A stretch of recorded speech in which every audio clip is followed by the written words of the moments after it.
Pertama kalinya Rusia menjatuhkan bom udara FAB-3000 ke Ukraina. Kru pesawat tempur Su-34 melancarkan serangan ke markas sementara angkatan bersenjata Ukraina. Serangan ini berhasil dilakukan menggunakan bom penerbangan FAB-3000 yang dilengkapi dengan modul perencanaan dan koreksi universal. Dilansir dari AFP, video detik-detik Rusia meluncurkan bom seberat 6.600 pon atau 3,3 ton itu dirilis langsung oleh Kementerian Pertahanan Rusia pada Minggu 14 Juli 2024 lalu.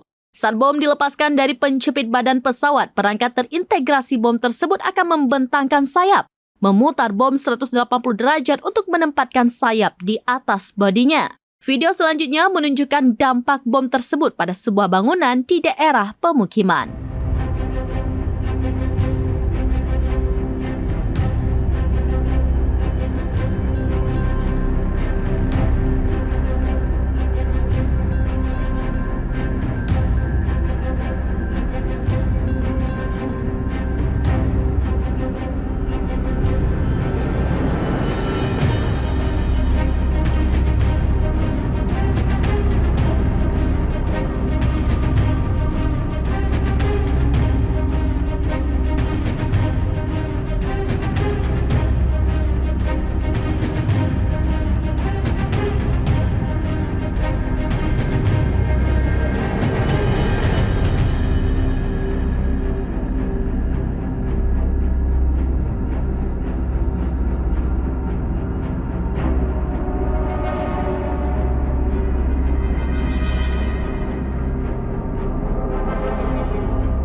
Download Tribun X sekarang, menghadirkan lokal menjadi Indonesia.